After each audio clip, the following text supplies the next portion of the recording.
Has something ever affected you? Have you ever experienced something that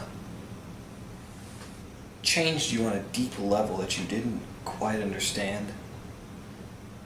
Have you ever had nightmares about something that at first glance didn't seem associated with this experience but made you feel the same way? I have. Nothing has ever given me nightmares like this in over 15 years. This experience changed me. It made me view content in a different light. And that experience is Doki Doki Literature Club. For the uninitiated, Doki Doki Literature Club is a visual novel developed by Team Salvato and was released on September 22nd, 2017 for PC and was later re-released for consoles on June 30th, 2021 in the form of Doki Doki Literature Club Plus. The game stars a group of 4 girls, Sayori, Natsuki, Yuri, and last but not least, Monika. All of these girls are in the school literature club and are interested in bringing you into the club. But while you are partaking in club activities and events, you end up writing poems that woo one of the ladies. So the question is, will you write your way into one of these girls' hearts? And that's all I can say at this point because I have to place this special spoiler warning. I consider Doki Doki Literature Club to be an experience because it heavily relies on you going in blind. It has nearly zero replay value and is only enhanced by you going in with as little information as possible. If you plan on playing it, just go ahead and bust it out right now. It's free on PC. Just make sure you keep playing until the credits roll. If you have no intention of playing this game due to no interest or because you're deathly afraid of horror games and just prefer to hear someone explain and break down the plot and themes, then continue at your own discretion. Last warning.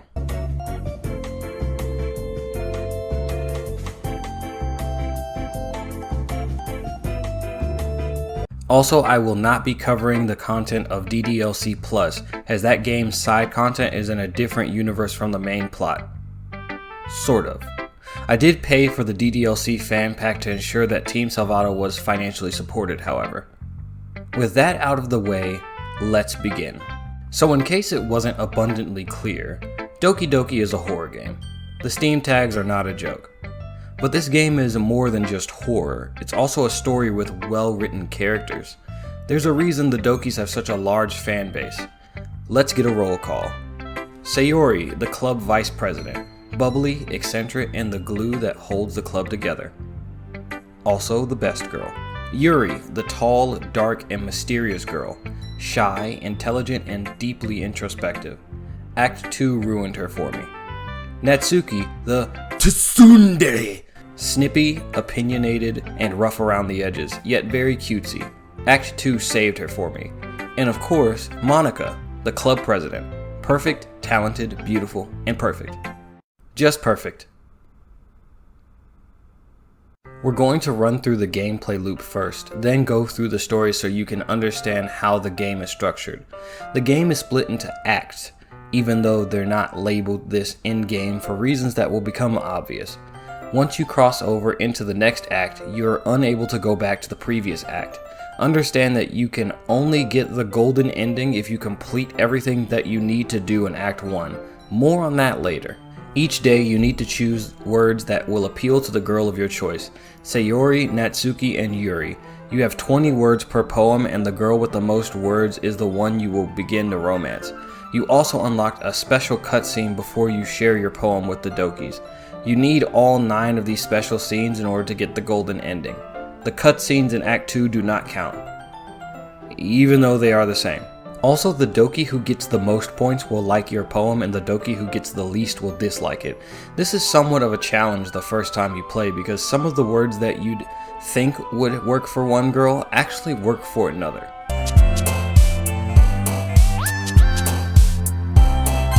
Nani? It gets easier in Act 2, but it's obvious why, and that's not the point of Act 2.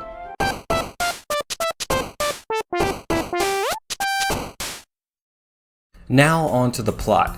The game starts with the main character waiting for Sayori, his childhood friend, to catch up so they can walk to school together. We will be calling him MC from here on out. You will thank me later.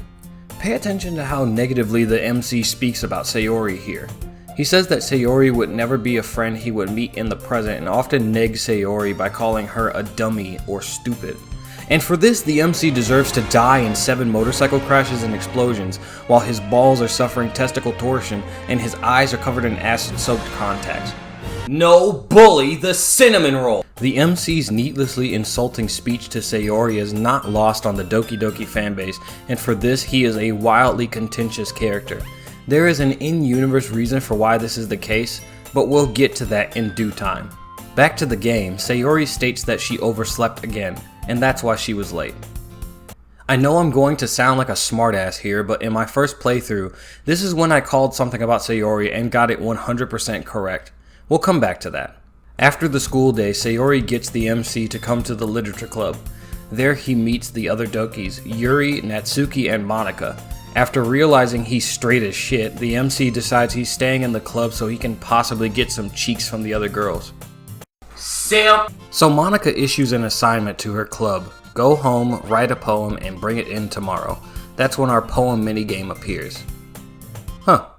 Where's Monika? We're only capable of writing poems that Sayori, Natsuki, and Yuri like? So the next day you head to the club and after a few pleasantries, you get segued into one of the 3 romance options. This section before you share poems each day is where you unlock the special scenes as you spend some special Sekushi Suki time with each Doki. I feel mildly racist for even saying that. Now first, Yuri's route. The route most people picked the first time they play the game.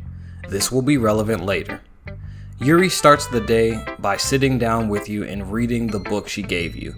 Some tension is built because of how close you two are sitting. Just as tension mounts, Monika instructs everyone to share their poems with each other. Based on which character you wooed, that character will love your poem. However, Monika will always like your poems and will point out which Doki is going to like your poem the most. She also gives you advice on each day. Here's the advice for day 1. Sometimes when you're writing a poem or a story, your brain gets fixated on a specific point. If you try so hard to make it perfect, you'll never make any progress. Just force yourself to get something down on the paper and tidy it up later. Another way to think about it is this. If you keep your pen in the same spot for way too long, you'll just get a big dark puddle of ink. So just move your hand and go with the flow. Funny enough, I follow this same advice. The first draft's goal is to just get it done. That's it. So Monika's role in this game is the non-romanceable helper NPC. Cool. Why are you looking at me like that? Usually if Yuri likes your poem, Natsuki is going to dislike your poem and vice versa. Sayori for the most part will always find the positives in your poems even if she doesn't necessarily jive with them. One thing I like is that each Doki has a leitmotif with their poem. Each Doki has an instrument that takes over when they give you their poem. Yuri has a flute with plucked strings.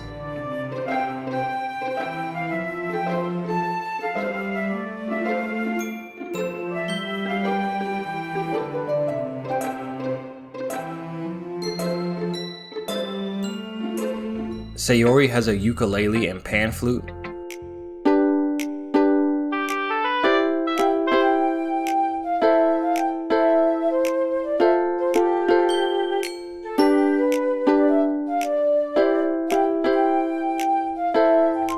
Natsuki has a recorder and xylophone.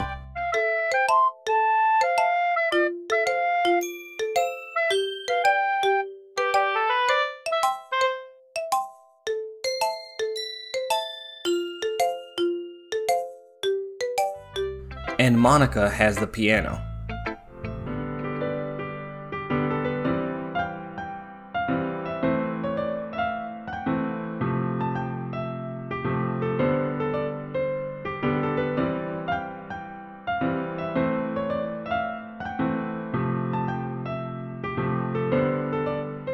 What's a recorder? This thing. What'd you think it was?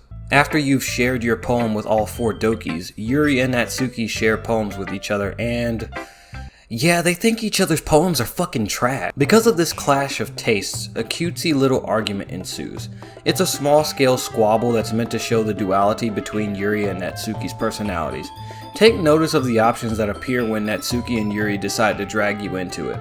Sayori is able to be called upon to get you out of this situation.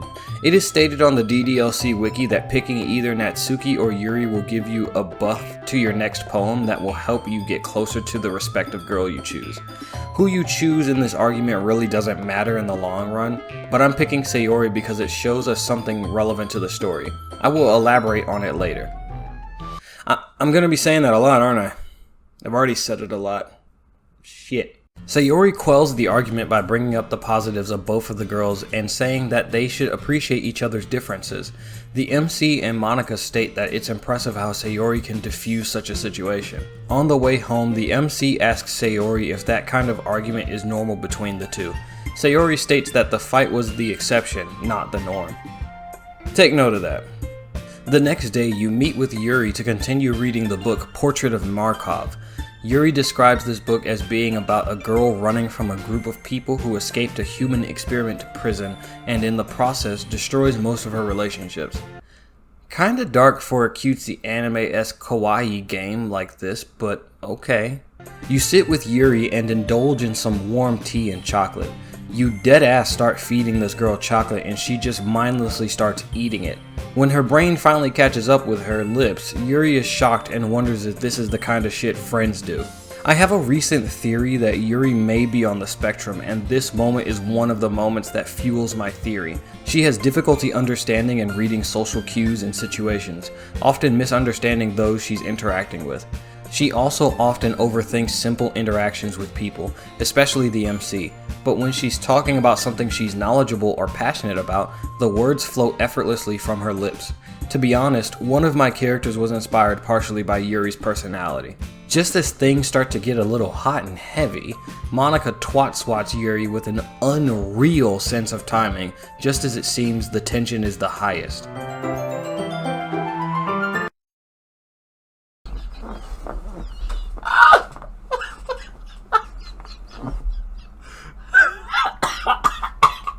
The day ends with everyone sharing their poems again. Monika's tip of the day is odd. She says that it is important to save your game. This has nothing to do with writing, and Monika even states as much. Because it's not a writing tip, it's a hint on how to get the golden ending. Monika announces that the club will be at the school festival in a few days.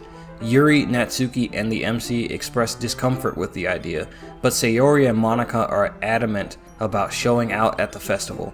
After Yuri and Monika read their poems to encourage the others, the rest of the club feels a bit more confident about reading their poems at the festival. On the way home, Sayori asks a peculiar question. So, let's just say that one day, Yuri asked to walk home with you. What would you do? What an odd thing to say.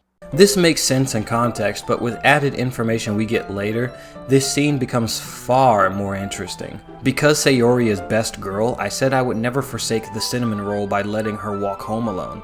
She asks why when you could be walking home with Yuri or Natsuki. The next day, Sayori is behaving quite strangely. We're going to come back to this plot thread later. You share your poems with the Dokis per usual, but when you get to Sayori, she doesn't share a poem with you and says she's going to leave early. If you don't impress Yuri or Natsuki, they decide to write poems that share a similar theme. Beaches. Peaches, peaches, peaches, peaches, peaches. No, I said beaches. This shows that the two girls are attempting to patch things up. After sharing poems, Monika delegates tasks for everyone in the club to do over the weekend to help with festival preparations. During this conversation, the MC brings up his concern for Sayori, and Natsuki rightfully points out that if the MC was so concerned about Sayori, then he shouldn't have let her go home alone.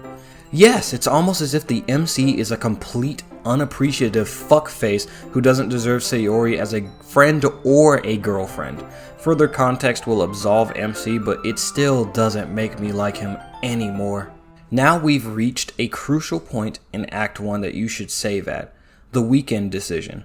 Save here to make getting the golden ending easier. You need to choose who you'll spend Sunday with in preparation for the festival. There are 4 quote-unquote choices here, but really there are only 2. Helping Natsuki with cupcakes or Yuri with decorations. Both decisions have a cutscene you need to see in order to get the golden ending. Since we're on the Yuri route, we'll pick Yuri this time. Sunday arrives and there is a scene here where you go to Sayori's house, but we will, again, save this for later. We head back home to see that Yuri is waiting for the MC at his front door. We head inside and get to work. As the pair work, there are some cutesy hijinks and awkward sexual tension. Yuri reveals that she has an extravagant collection of ornate knives.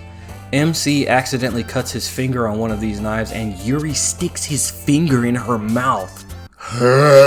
At the realization of creating a fucking biohazard, Yuri is flustered and embarrassed. In order to save the moment and stop Yuri from feeling bad, the MC then sticks Yuri's finger in his mouth. This gets Yuri hot and bothered. Yuri asks the MC to get her some cups of water for the paint.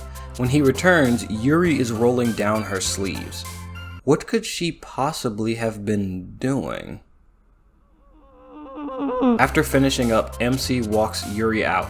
While outside, the two get kind of close. As the tension seems to get close to a possible kiss, Sayori shows up. Oh shit! Yuri, embarrassed, flees. Sayori apologizes, stating that she just wanted to see if things were going well and that her quote-unquote imagination was being mean to her.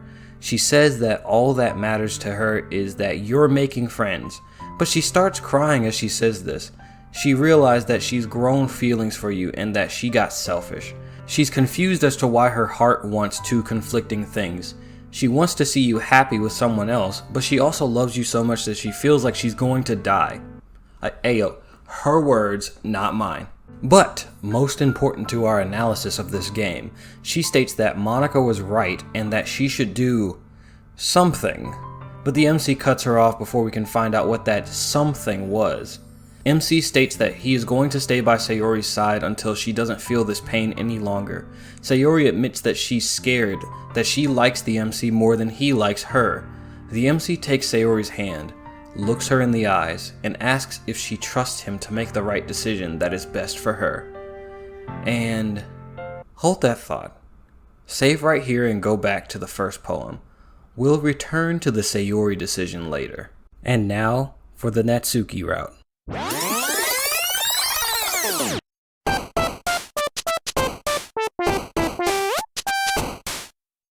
Take note of this. The game gives you this message about skipping through dialogue you've already seen when you reload to an earlier save. How does it know what dialogue you've already seen without seeing the aforementioned dialogue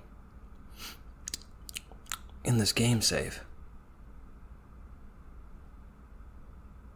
This message is actually here to subtly inform you that you have done something correctly. After writing a poem that Natsuki likes, you enter the club room on the first day to find Natsuki in the closet looking at her manga collection. She bemoans Monika's meddling as she has disorganized her manga collection. The MC offers to read one of Natsuki's mangas with her, titled Parfait Girls. I'm guessing this is a parody of the magical girls subgenre of manga and anime. Someone I knew liked that genre.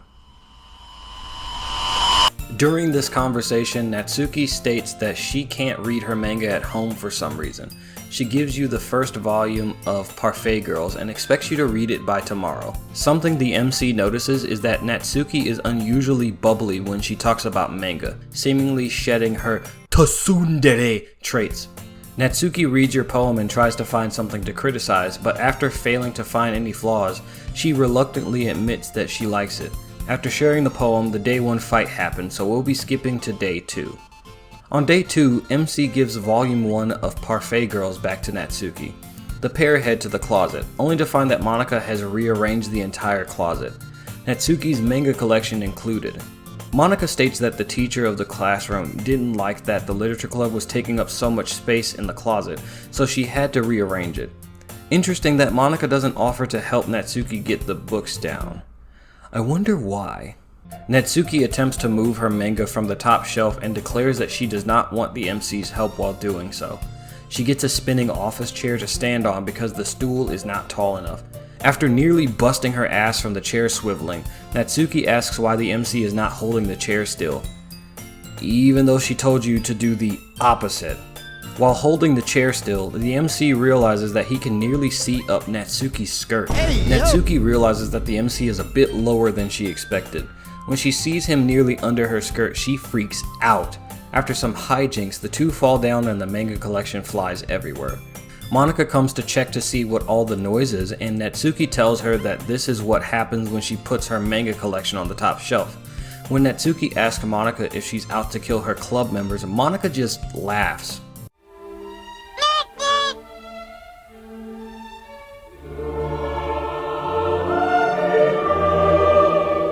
Natsuki accuses the MC of being a pervert, but Monika just laughs it off. Notice what she said though. I know. Don't worry. Interesting. Natsuki realizes that one of her books is creased. She breaks down and begins crying. She says that she's just had a really bad day. She says that every day is so hard and alludes to the fact that the literature club is her escape from a hard life. We will discuss this later. MC offers to clean up her manga collection and read Parfait Girls Volume 2 together so it cheers her up. Natsuki mentions that MC is so nice to her. When the MC says that he's treating her like a friend, Natsuki sobs harder. Shit, man. I kinda wanna give this poor girl a hug. After getting cleaned up, Natsuki and the MC read Volume 2 of Parfait Girls together, and Natsuki laughs, pointing out recurring elements of the story and overall seems to be in brighter spirits. Once it's time to share poems, Natsuki lets the MC keep Volume 2 so he can read it on his own time. So now we will skip ahead to the weekend decision and go with Natsuki this time. Again, there's some stuff with Sayori, but we'll come back to that later.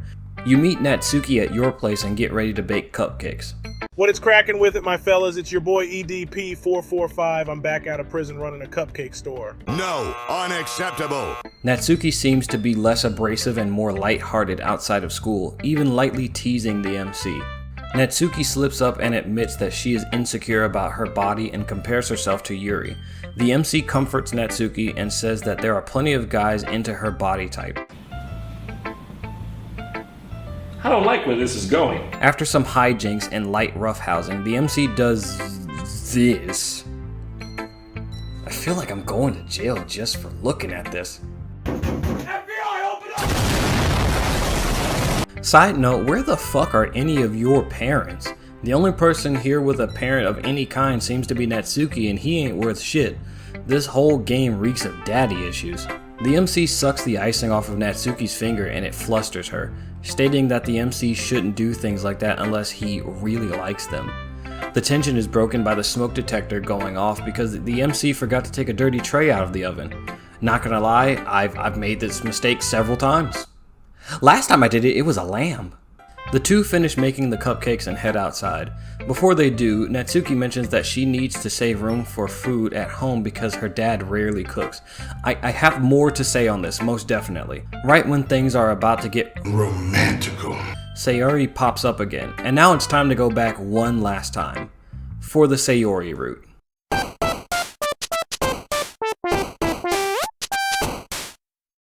After writing a poem that pleases Sayori, the MC heads to the club on the first day and finds himself unable to occupy himself as the other Dokis tend to their tasks. He dozes off only to wake up and see Sayori in his face. Sayori gets upset when she realizes that the MC has been staying up late reading manga and watching anime again, so he's not getting enough sleep. Reminder, Sayori often oversleeps. The MC states that he appreciates that Sayori takes care of him. Sayori lights up when she hears this. The MC states that Sayori needs to keep her appearance up if she's ever going to get a boyfriend. He fixes her hair and attire, but right after fixing them, Sayori undoes all of it. She says that if she gets a boyfriend, he won't let the MC take care of her, and in her eyes, nobody takes care of Sayori better than the MC. Sayori realizes that the MC and her take care of each other better than they take care of themselves.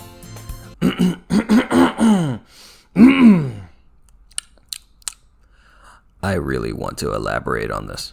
The next day, Sayori asks you to tag along with her as she goes to scavenge some supplies from other classrooms to make the posters for the festival. When MC agrees, Monika tries to take MC with her to find supplies instead.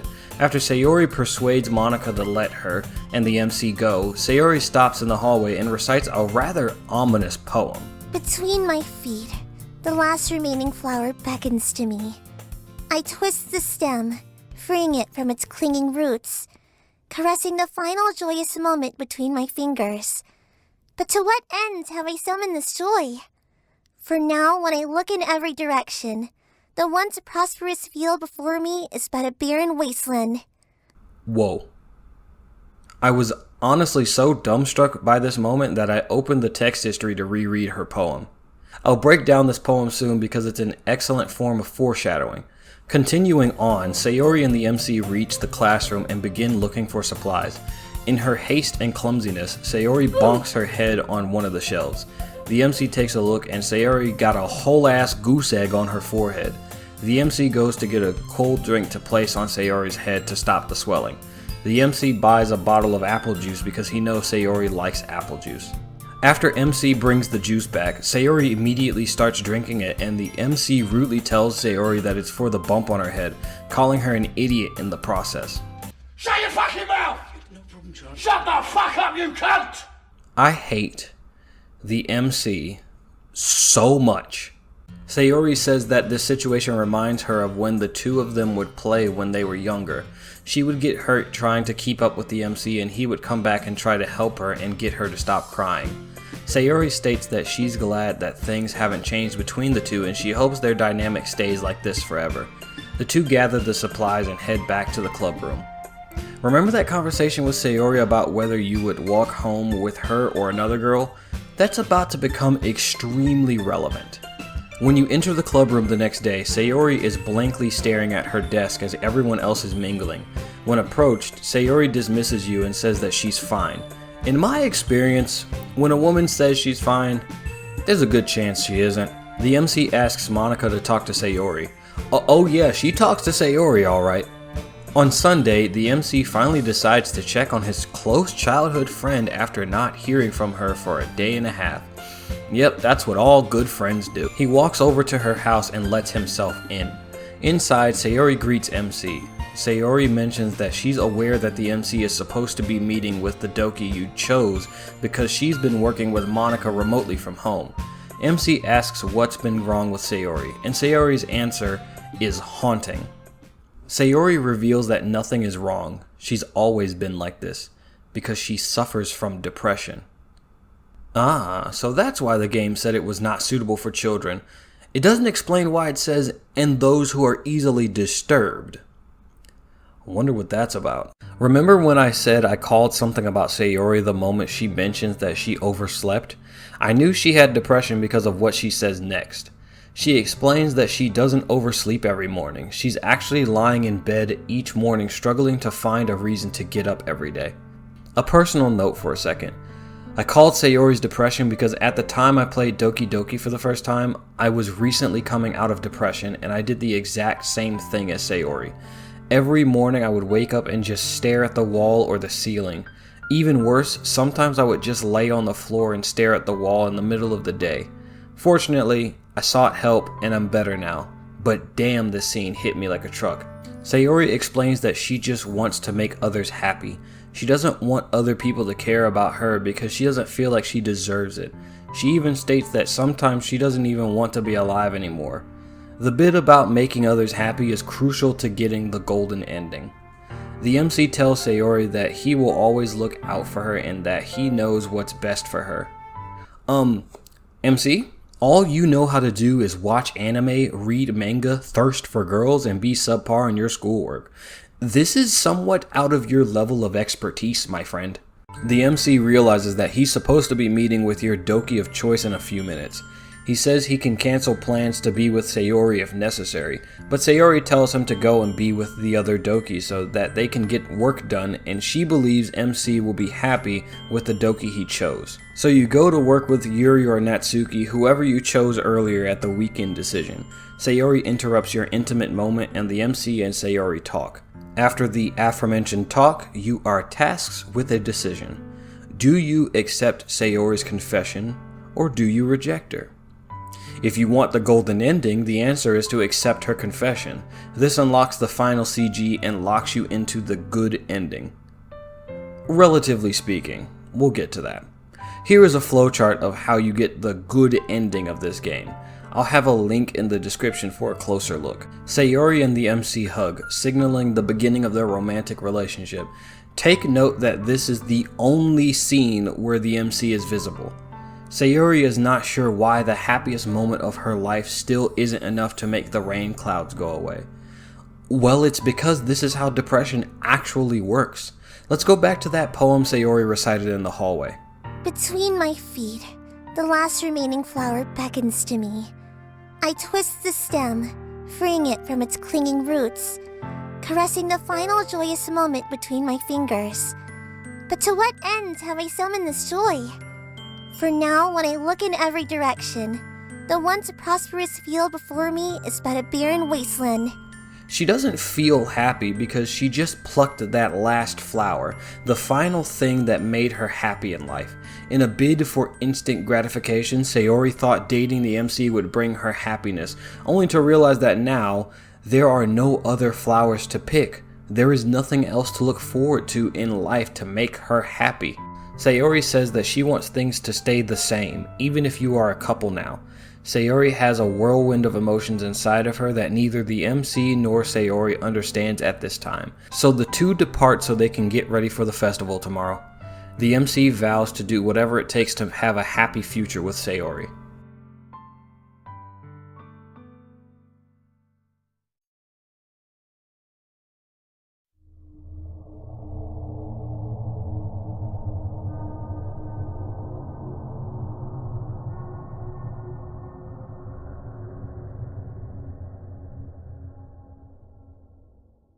It's the day of the festival, and something is immediately off. Where is the music? Where is Sayori? The MC decides to go to the club room without Sayori, and the only person in the club room is Monika.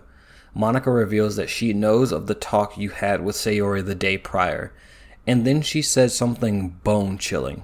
You kind of left her hanging this morning, you know? Honestly, this entire conversation, hell, this entire act means so much more after you've beaten the game. Monika hands the MC a pamphlet that has all of the club members' poems that they'll be performing, but the MC notices that Sayori's poem is nothing like he's ever seen from her. The last section is the most poignant. Get out of my head before I do what I know is best for you! Get out of my head before I listen to everything she said to me! Get out of my head before I show you how much I love you! Get out of my head before I finish writing this poem! But a poem is never actually finished. It just stops moving. The MC rightfully gets an ominous feeling in his gut. He rushes to Sayori's home. As he runs, he feels immense regret for not waking Sayori up or at least waiting for her. He makes it to Sayori's door. He lets himself in after not getting an answer from her phone or after he knocks. He makes his way upstairs. He knocks on the door to Sayori's room, calling her name. No response.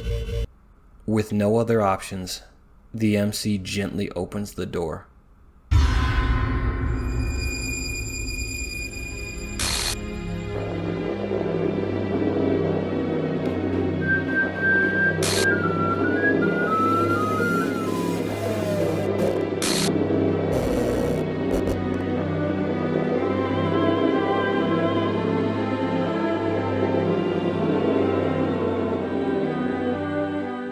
Sayori is dead. The MC talks about how naive his actions were and that he shouldn't have accepted Sayori's confession, but none of this would have mattered. No matter what you do, Sayori ends up hanging herself.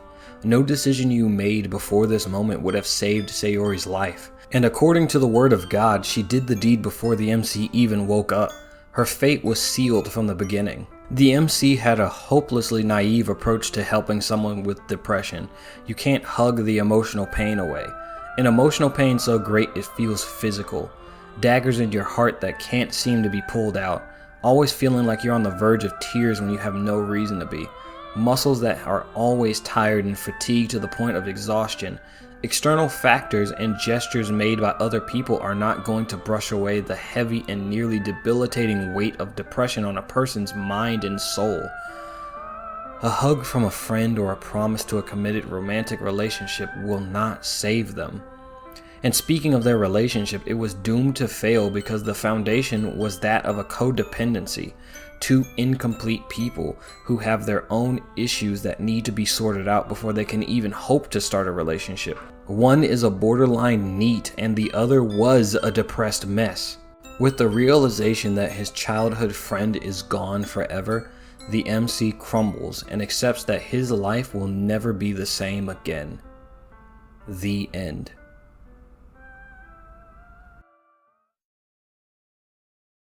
Or is it?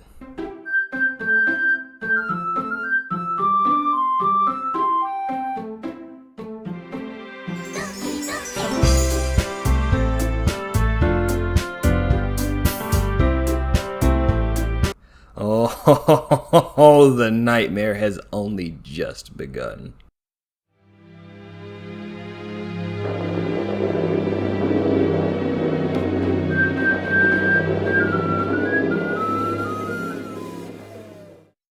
After Sayori's death, the game reboots to the main menu and Sayori is gone. Not just dead, she's literally gone.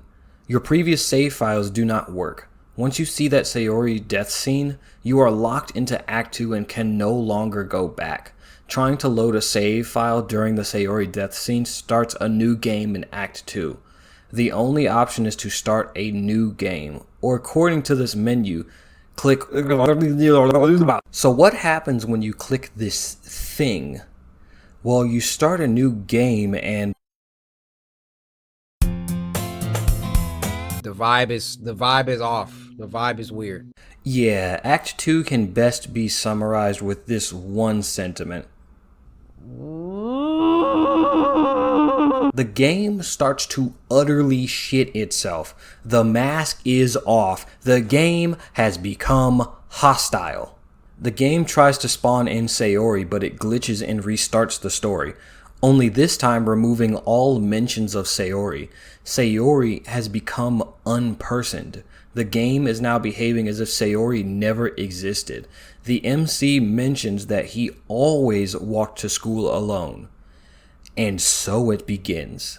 This is the first and far from the last time where the game actively tries to gaslight you. Most of this game's horror aspects comes from glitches, quick blink and you miss it moments, and subtle scares that are easy to miss if you aren't paying attention. So the MC makes it to school and the school day goes by. After classes, he struggles to find the motivation to do anything, only for Monika to literally spawn right in front of him. And she's all like, Hey, come with me to the literature club. The intros for the Dokis goes the same as Act 1, only this time you have to keep your guard up as now random glitches can just happen. It's been 6 years and some of these still get me.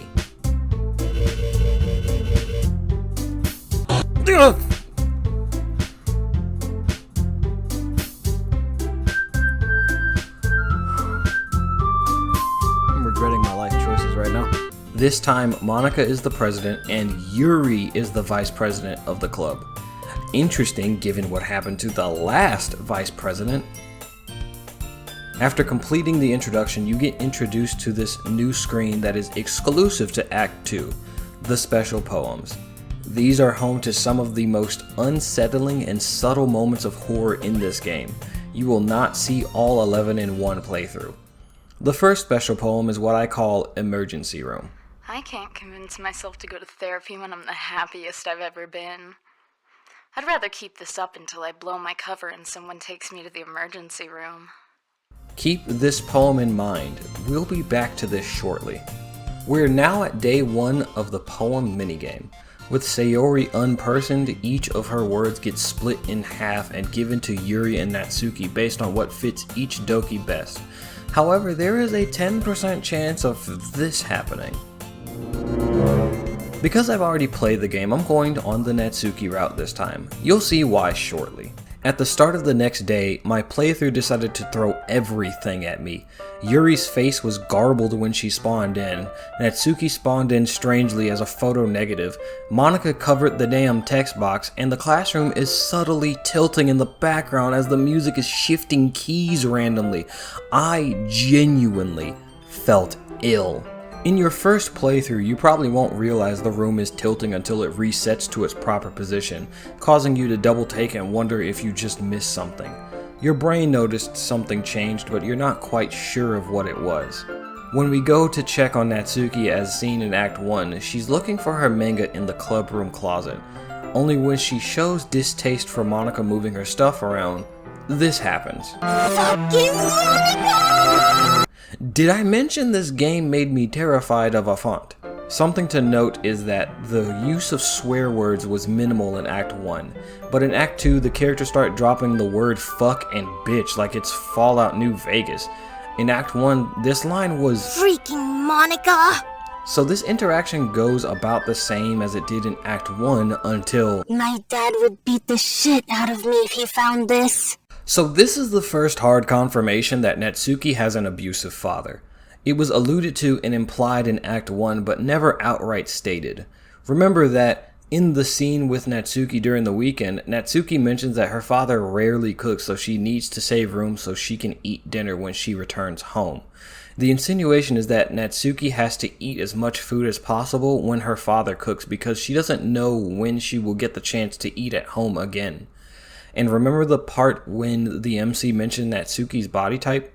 Natsuki may not just be small because of her age, she may be small because she's malnourished. The game basically all but confirms it when Natsuki quote-unquote passes out later in this very conversation. I say quote-unquote passes out because this is what it looks like when she passes out. If this hellish condition is considered passing out in this universe, I don't want to know what being in a coma looks like. Monika comes in and throws a protein bar onto the floor at Natsuki like she's a fucking dog for some reason, and Natsuki rips into the protein bar like she hasn't eaten in weeks. Ooh, poor girl. So now we're sharing poems again, and for the most part, it's the same as Act 1. However, there are some minor differences. For example, when talking to Monika, whoever you chose to pursue this time, Monika will tell you the dirty details of their personal lives. With Natsuki, she mentions her dad doesn't give her lunch money, so she's starved the whole day. And with Yuri, she says that she's starved when it comes to social interactions, so she doesn't really know how to interact with people. Interestingly enough, if you did what I did in Act 1, you can actually skip Yuri and Natsuki's dialogue in this section because it's the exact same as Act 1. How does the game know I've seen this dialogue if this is a literal new game with one less character than the last one? When I finished sharing my poem with all the Dokis, I noticed something. I'll just leave this here for a few seconds to see if you can find it without me pointing it out.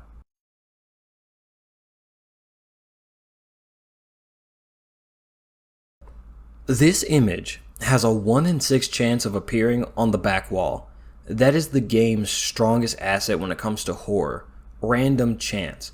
Many of the scares in this game are completely missable and you aren't guaranteed to see even half of them. The random chance of these things happening is what puts you on edge while playing through the content that you've already seen before. So now we're at the part where Natsuki and Yuri have their fight. It escalates the same way it did in Act 1. Wait, why can't I skip the dialogue like I did with the poem sharing portion? You really act as young as you look, Natsuki. Me? Look who's talking, you wannabe edgy bitch! Oh no.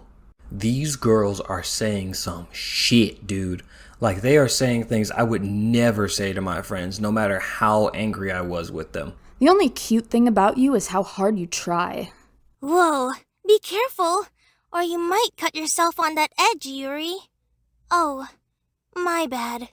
You already do, don't you? Please! Holy fucking shit, Natsuki.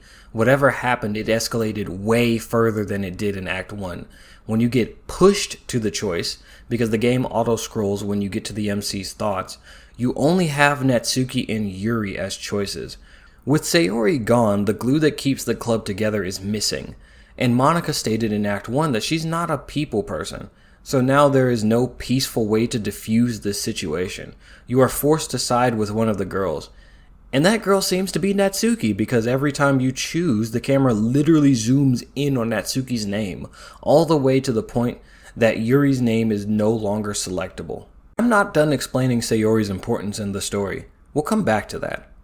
Right at the apex of the moment, Monika pops in, somehow turning a cute anime girl into a jump scare. Notice that she's over the text box and her speech is wrapping around her so you can read it. She asks you to step outside with her for a minute while Yuri and Natsuki argue. In the hallway, Monika mentions how she's not the best at asserting herself and putting her foot down against others. Somewhat humanizing, one would say. Monika then says something interesting. If this makes you want to spend less time with the others, then it's fine. I'd be happy to spend time with you instead. Again, what an odd thing to say. Natsuki bursts out of the clubroom with tears running down her cheeks. She quickly and silently runs away. The MC and Monika re-enter to see Yuri muttering to herself. I didn't mean it, I didn't mean it, I didn't mean it. What on earth could Yuri have said to Natsuki that would make her run away in tears like that? I always like moments like this. No, not of young women sobbing in immense emotional pain. I mean moments where the writer lets the audience wonder what happened. Sometimes the audience's imagination can cook up things far worse than any writer ever could. It's called restraint, and it's something of a lost art form. The opposite of this is showing us what Yuri said. The problem with this is that if what Yuri said is not quite offensive enough, the audience will find this moment to be melodramatic. This technique is almost a cheat code to get an emotional moment across. Yuri tells the MC that she's not usually like this and that something is wrong with her. The seeds of horror have been planted just now. Remember this because it leads to something of a scary ass mindfuck of existential horror later on. Monika tells Yuri that she shouldn't sweat it because Natsuki will probably forget it by tomorrow. Okay. Monika basically tries to shoo Yuri out, but Yuri then hits her with a reverse Uno card and tells her to leave first. Monika realizes this and says that she doesn't have much of a choice. Yuri proceeds to thank Monika only to... I think it's becoming a little clearer what's going on here. This drops us into the poem minigame for day 2. Just hit a few of these words to try and wow Natsuki, and welcome to the Yuri route. Yes, you have now been railroaded into the Yuri route. I will elaborate in a moment. Day 2 starts with Yuri apologizing profusely for yesterday's snafu. She explains that the two of them are not usually this catty. That's the second time I've heard this. Natsuki enters the clubroom asking for Monika as if everything is normal and a serious argument between her and Yuri didn't happen. Yuri apologizes for what she said yesterday and... Yuri, what the heck are you talking about? Did you do something yesterday? Huh? Whatever is on your mind, I'm sure it was nothing. I don't even remember anything bad happening. Didn't Monika say Natsuki would forget everything that happened yesterday? You look like a snake! It's becoming obvious that Monika isn't just some bystander in all this chaos. What her role isn't quite clear yet. So Monika enters the room and mentions that she was late because she was practicing the piano. Natsuki says that Monika should play for the club sometime. Pay attention to how she reacts. Monika looks at the MC. Well, I am working on writing a song, but it's not quite done yet. Maybe once I get a little bit better, I will. Why'd she look at us like that? Before you can even process what Monika is saying, Yuri swoops in and asks you to read with her. Wait, but I wrote for Natsuki. She's fine. She's reading over there, so it's okay, right? So Yuri takes out her copy of Portrait of Markov, and the description she provides this time is different from Act 1. In Act 1, it's about a girl running from a group of people who escaped a human experiment prison, and in the process destroys most of her relationships. This time, she says it's about a religious camp that was turned into a human experiment prison whose inmates have been transformed into bloodthirsty killing machines. What? In this conversation, we can begin to see the seeds being planted for Act 2's climax. Yuri starts saying some weird shit about her body doing something. When I let things like books and writing fill my thoughts, my whole body gets incredibly whole. Your whole body gets what? It gets what, Yuri? I don't like where this is going. So you read the book with Yuri and you find that she's reading from your copy of the book, just like in Act 1. Only this time, Yuri says, I was just bathing in the feeling of your body heat. I'm sorry? Yuri is just off this entire conversation. The tension gets to be too much and Yuri rushes out of the room. Monika asks if everything is alright. Nice timing. Monika decides to start sharing poems without Yuri, and Yuri is deadass not selectable when you start sharing. She only comes back after you've shared your poem with Monika. What was Yuri doing? I swear to God, we will find out later and you'll regret asking this question. What's interesting to note is that Natsuki is a bit more forthright about her disdain for the other two girls when she shares her poem, Amy Likes Spiders. Monika's poem, Save Me, is different this time as well. Now the wording is erratic, the syntax is incoherent, and the spacing is sporadic. She doesn't even bother explaining what the poem is about. Her writing tip turns from advice about saving your game into a cry for help. Who am I talking to? Can you hear me? Tell me you hear me. Anything, please help me. Upon clicking OK, Monika behaves as if none of this just happened. Heading over to Yuri, she seems flustered by you and your poem.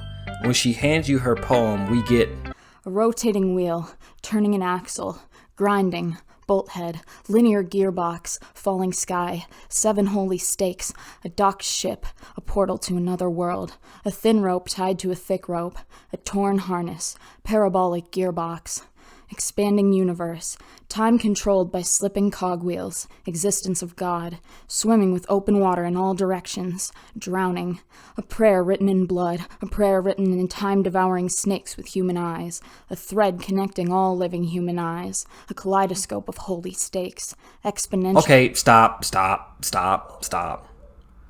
What the hell am I looking at here? Yuri mentions that she wrote this poem with a pen that fell out of your backpack yesterday. She really likes the way that it writes. So she wrote this poem with that pen. And now you're holding it. Okay, that's enough Yuri for today. After that conversation, another special poem is unlocked. This one is titled A Joke. A man walked into a club. In the club, there was a girl who liked him very much. They spent some time together, and then she liked him even more. One day, the girl realized she was in love with him. Before a disaster could happen, a third party intervened with her programming. Suddenly, the girl hated herself for being in love. This contradiction caused the script to derail.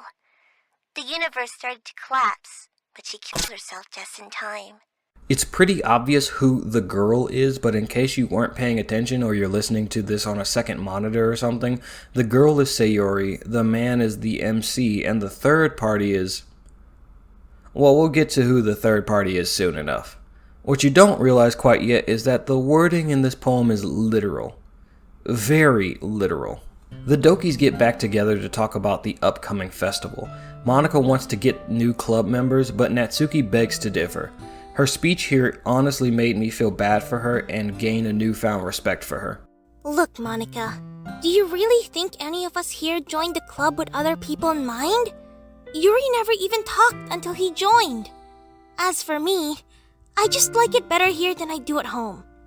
And this guy isn't even passionate about literature in the first place. And that's everyone.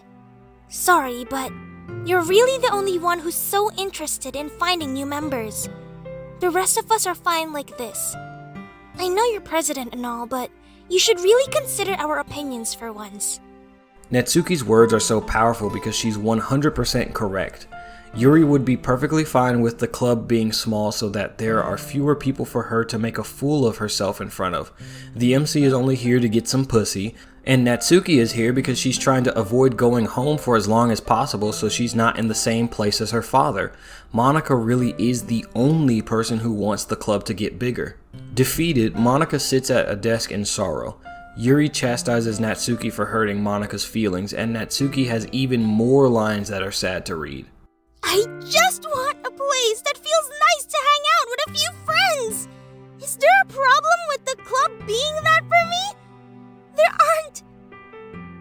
There aren't many other places like that for me. And now, Monika wants to take it away from me! Realizing that no one has her back in this argument, Natsuki packs her things and goes home.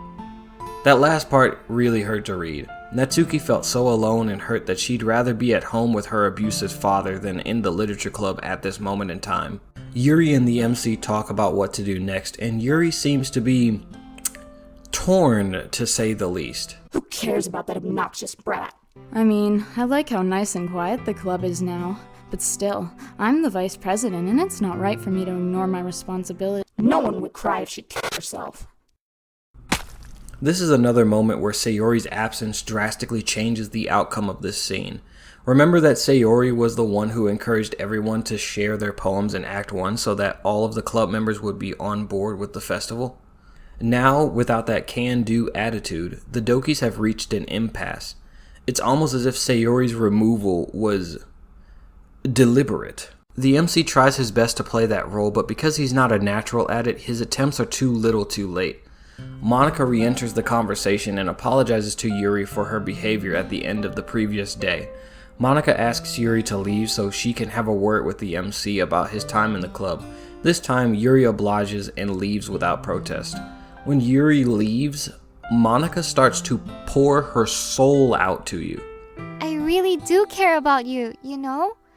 I don't like seeing the other girls give you a hard time with how mean Natsuki is and everything. And Yuri being a little bit, you know... Sometimes it feels like you and I are the only real people here. You know what I mean? I don't know what you mean. This line, however, is a bit telling. But it's weird because, in all the time you've been here, we've hardly gotten to spend any time together. I guess it's only been a couple of days. Monika just tipped her hand, but more on that later. Before Monika can finish her speech, the game starts fading to black on her as she begs for more time with you. After the scene completely fades, we're dropped into the poem minigame again. As I've stated before, it really doesn't matter what you pick here because you've been railroaded into the Yuri route after day 1. Since this is the last possible place for me to mention this, I'm going to play this clip from a YouTuber named Ultra Krishy. During his playthrough, at the end of one of the poem minigames, this happened. Embrace. Oh! I saw that.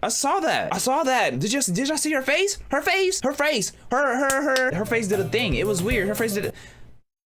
I'm not crazy, man, whatever. This has an astonishing negative 1% chance of happening, and there are indeed story implications as to why this is happening. I will explain in due time though. On day 3, Yuri rushes up to you and is exceedingly excited to see you, and is ready to start the day. Natsuki asks where Monika is and if she's late again. Yuri chastises her for accidentally interrupting her conversation with you. Natsuki says she simply wasn't paying attention and apologizes, but not without pointing out how odd Yuri has been acting lately. Yuri initially denies that she's acting weird, but after a mildly tense silence between her and Natsuki, she asks if it's really that bad. She's aware that her behavior is wildly off-kilter. One line I'd like to point out that is shockingly mean is what happens if you write a poem that appealed to Natsuki on this day. After accidentally interrupting a conversation, Yuri says this hateful bombshell of a line. Why don't you look for some coins under the vending machines or something? Wow. This isn't even the worst of what Yuri does on this day. Monika arrives shortly after this exchange, explaining that she was late again due to her piano practice. Natsuki also changed her mind and decides to assist with the festival. Not without going about it in her typical tsundere ways, of course. Monika asks you what you want to do today, only for Yuri to butt in and say that you two already had plans today. She explains how you're going to read her novel today. When asked if Monika is glad that Yuri got the MC into literature, Monika has an ominous response. I suppose. I was just... Actually, it doesn't matter. It really doesn't. You guys can do whatever you want.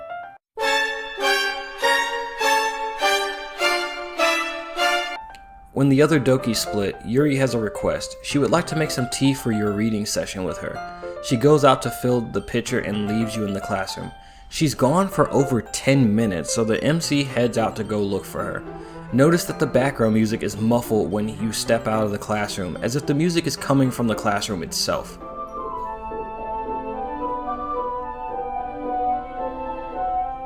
As you search for Yuri, you hear the sound of someone taking in quick, pained breaths, as if they're sucking air through their teeth. You step around the corner and...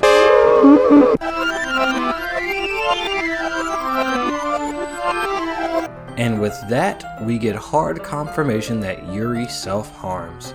Before we can process what the fuck we just saw... Do you like oolong tea? Why, yes. Yes, I do, actually. Hey, wait a minute. Did you actively try to pursue Yuri on the second and third days? Well, there are two versions of this scene. The version you just saw plays on day 2, but on day 3, this version plays.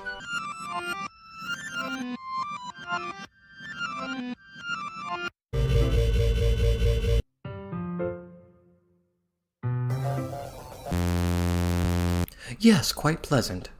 Going back to the emergency room special poem, it has become clear that that poem was written by Yuri.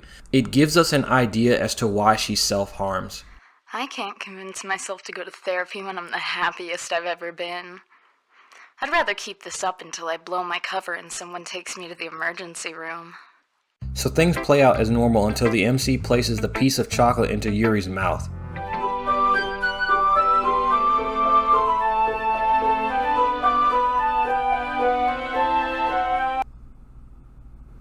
Fuck. Yuri yanks you to your feet and hauls you to the closet, and we get the second most memorable and haunting moment in the game. My heart won't stop pounding. I can't calm down. I can't focus on anything anymore. Can you feel it? Yuri grabs your hand and places it onto her heart. Why is this happening to me? I feel like I'm losing my mind. I can't make it stop. It even makes me not want to read. I just want to look at you.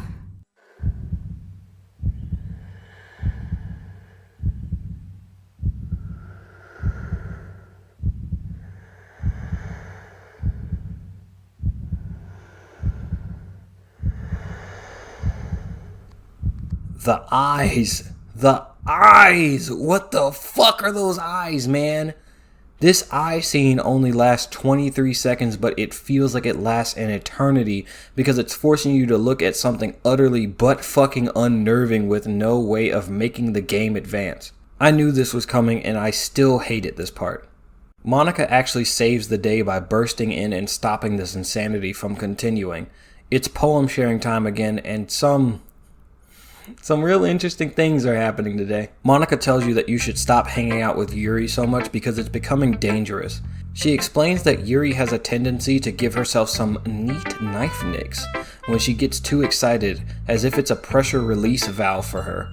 Monika even hypothesizes that Yuri's cutting habit is aphrodisiac in nature. She ends her warning with advice to keep your distance from Yuri. Strangely, after Monika tells you all of Yuri's baggage, she straight up tells you that you should spend more time with her because she at least has it together in the head. It's becoming kind of obvious what Monika's motive is, but we're near the end of Act 2, so I'll explain soon. Monika tries to share a poem with you, but it glitches. If you played the game in full screen on PC, it generates this blue screen of death. I'm not done with this BSOD quite yet. There's a little interesting detail on it. Just like with the hallway scene, if you wowed Yuri with your poem on day 2, you get the prior scene. But if you continue to do so on day 3, Monika will not share a poem with you, and she simply says, "Don't say I didn't warn you."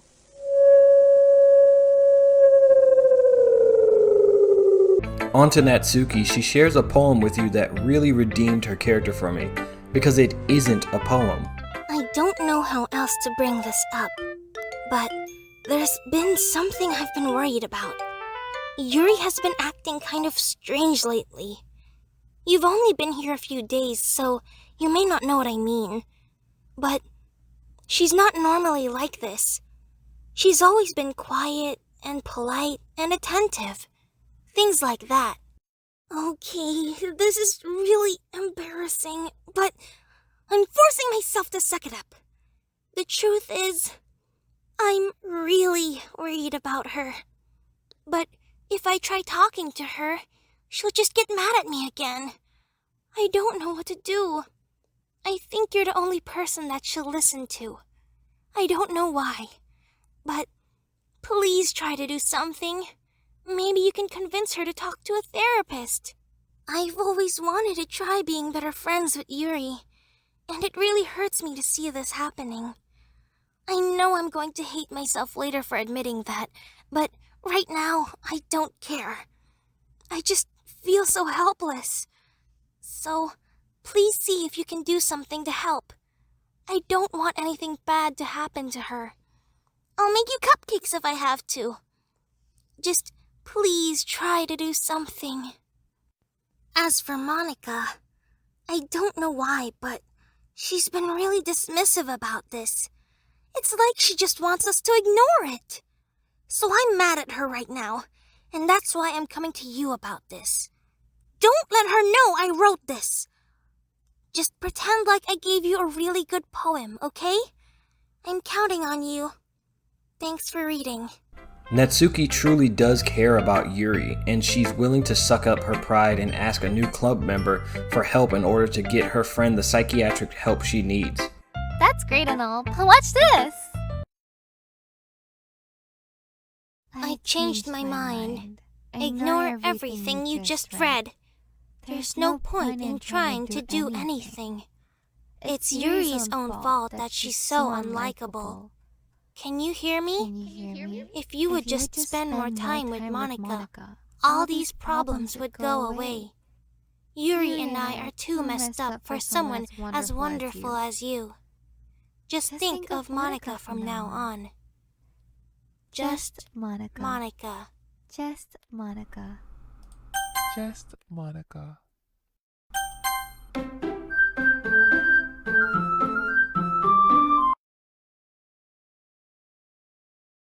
What the hell just happened? Finally, we get to Yuri. Strap in for this one. Yuri takes your poem and barely reads it before saying she loves it and taking a big ol' sniff of the paper. She says she wants to take it home with her. Very deliberate wording there. In a few moments, you're going to know why she wants to take this home. And like diarrhea from a person that eats inedible objects, Yuri's mouth just starts releasing really weird shit. You're too nice to me. I've never met anyone as nice as you. I could die. Not really, but I just can't describe it any other way. It's okay to be feeling this way, right?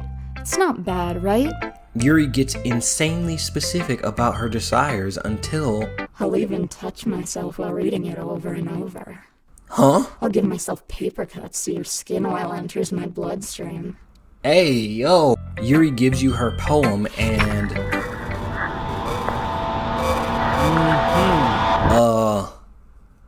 I'm sorry? And when you exit the poem...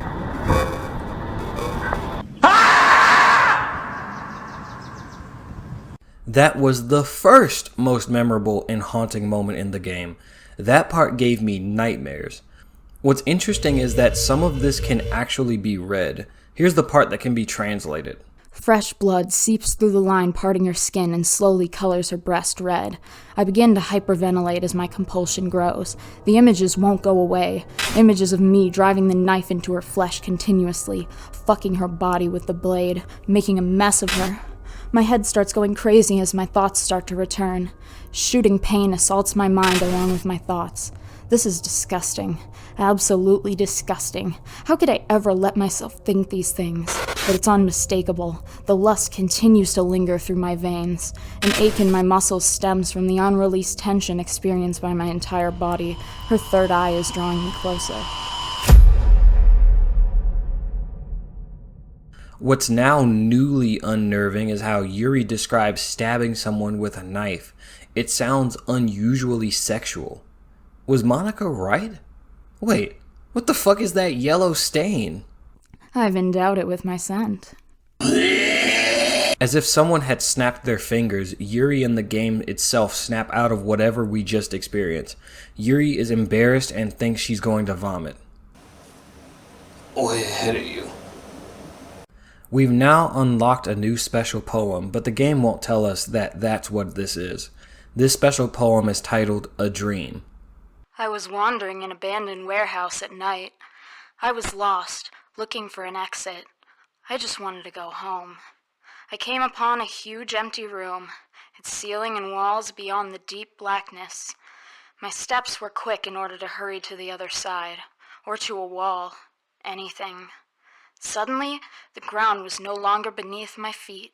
I stepped into a hole of indeterminate width. I fell for a good 5 seconds before crashing into warm water. Figuring out which way was up, I surfaced myself.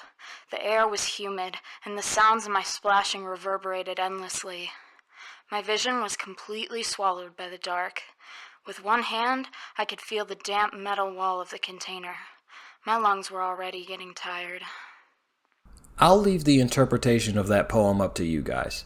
So after reading Yuri's blood and cum-covered poem, Monika gathers everyone so they can prepare for the festival. Strangely, she seems less dedicated to her helpful NPC bit this time, saying things like, "Let's hurry and get this over with." And, "Can we just get this done?"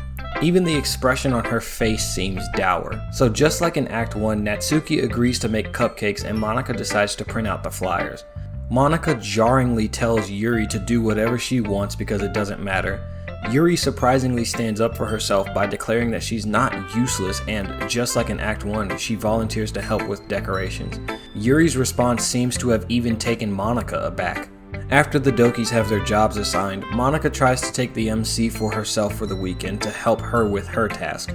Only Natsuki and Yuri vehemently disagree.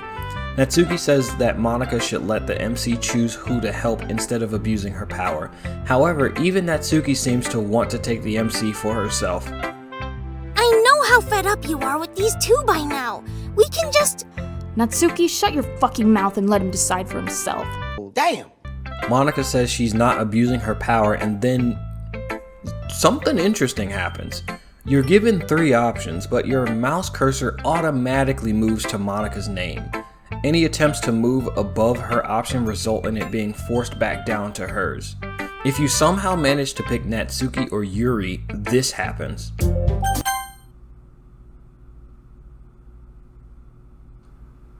Okay, we're not picking anybody else. Okay, cool.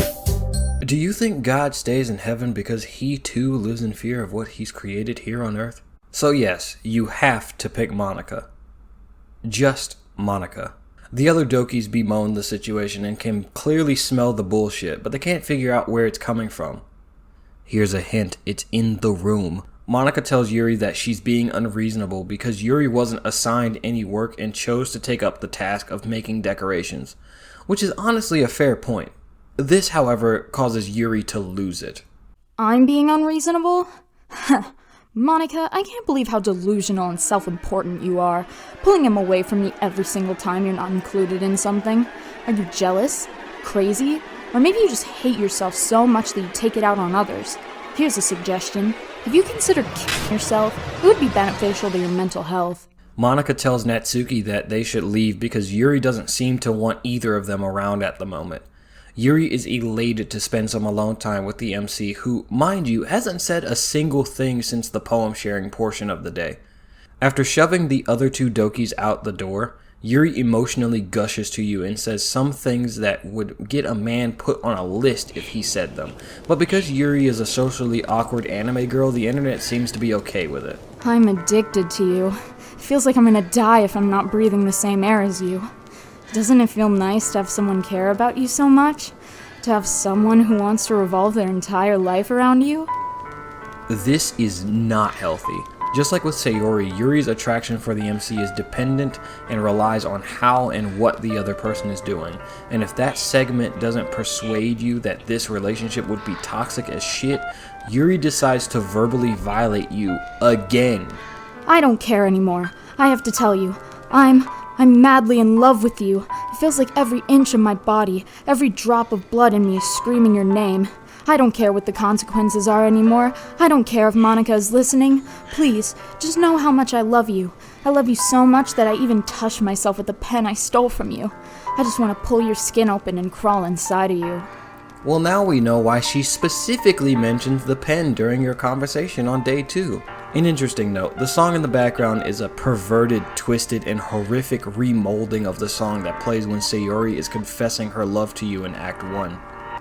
So now you are given the choice. Do you accept Yuri's confession?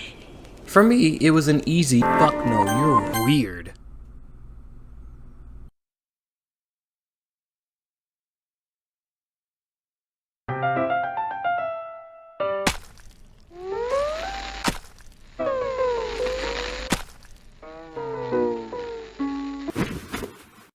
The game now makes you sit there and watch Yuri's decomposing corpse rot for 2 in-game days. There are 2 ways to get past this. One is to exit the game and reload. This advances the time by 1 day each time you do it. The second way is to click skip at the bottom of the dialog box and watch as Yuri's smile turns into a frown, the color in her eyes fades away, and her blood darkens. While we're waiting, I'd like to point something out. Yuri dies no matter if you say yes or no. But what's intriguing is how nearly everyone has different interpretations as to why Yuri yeets herself. The creator of the game, Dan Salvato, stated that he believes that Yuri does it when you say no because she has been denied something she really wanted and arguably needed, while she does it when you say yes because it is a last-ditch effort to stop her from harming the MC. You know, maybe the inability to get the thing that she wants, and when you say yes, it's either her, maybe it's like her self-harm tendency is being pushed past the breaking point, but aside from that, another way that I like to think about it is Yuri's last-ditch effort to stop herself from doing something horrible. You know, like she... it's gotten so hopeless that it's the only way that she can stop herself. That's another way that I like to think about it. You know, that it can be interpreted that way, or it can be interpreted as like her excitement just gets the best of her. However, my interpretation is that Yuri's reason for doing it is because whether you say yes or no, the emotion is so overwhelming for her that she can't take it, and the only way to release the pressure of that emotion is to... Others have stated that Yuri was just so insane that she does it because she has no control over herself. Some have stated that she realizes that she's too far gone and puts herself out of her own misery, and some even hypothesize that she was so super duper turned on that, as Monika stated, her self-harming got out of control when her libido spiked from you saying yes. It's quite amazing how many different and valid interpretations have spawned from this one moment. That's how good character writing is supposed to work. Anyways, back to the nightmare. The weekend has passed and Natsuki enters the classroom and, at the sight of Yuri's corpse, she shrieks, vomits, and flees the classroom. Monika, on the other hand, has quite the interesting reaction. Did something happen? Natsuki just ran past me. Oh. Well, that's a shame. Excuse me? That's a shame? One of your best friend's corpse is sprawled out on the floor from sexual seppuku, and that's all you have to say? Wait, were you here the entire weekend? I didn't realize the script was broken that badly. Huh? I'll make it up to you, okay? Just give me a sec. What?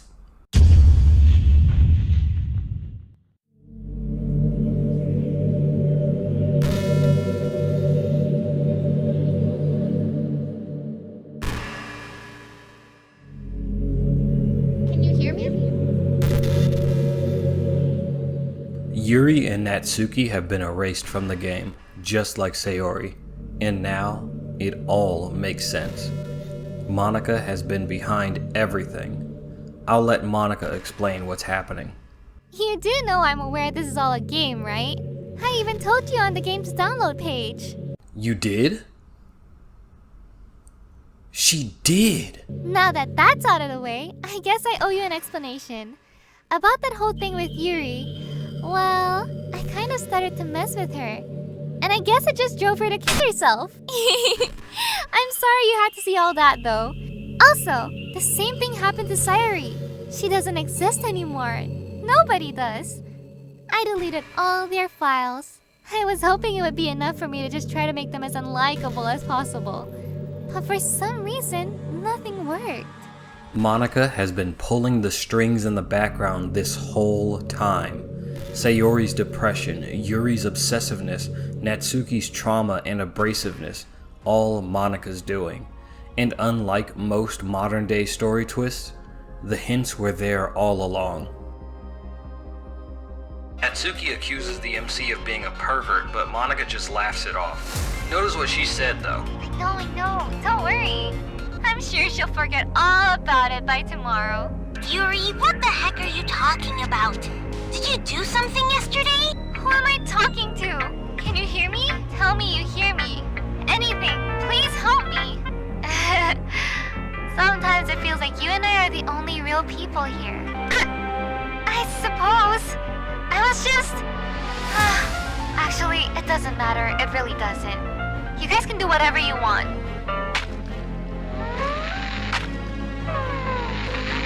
It's weird because in all the time you've been here, we've hardly gotten to spend any time together. I guess it's only been a couple of days. When Natsuki asks Monika if she's out to kill her club members, Monika just laughs. You kind of left her hanging this morning, you know? You kind of left her hanging this morning, you know?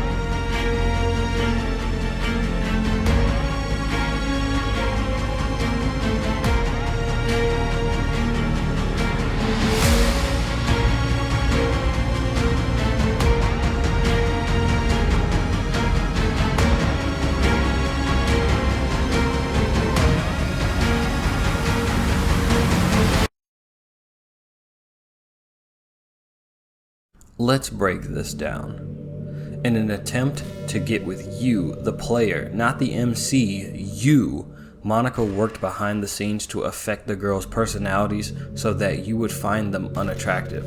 Remember when Sayori mentions in Act 1 that the fight between Yuri and Natsuki was not normal? Most likely, it was Monika's tinkering in the background. Monika takes Sayori out first because Sayori is capable of bringing people together despite their differences. Removing her from play caused the Natsuki-Yuri argument to spiral out of control in Act 2 and show an extremely ugly side of Yuri and Natsuki. After seeing that removing Sayori didn't work, she then targeted Yuri, the character you were most likely to pursue next. Which has some credence to it because most Let's Players picked Yuri in Act 1, including myself. She went into overdrive trying to make you hate Yuri by glitching her randomly, making her say really weird shit, distorting her appearance to make her look horrifying, and turning her awkward and obsessive traits up to 11. It's implied that every time the bizarre text appears, it's actually Monika making the girls say these things. But still, she had to fight to even get a few seconds of time to talk with you. She was so excited, she almost let the mask slip and accidentally revealed that she remembers all of the events of Act 1, adding those days to the days from Act 2. To you, it's been 2 in-game days, but to her, it's been nearly a week.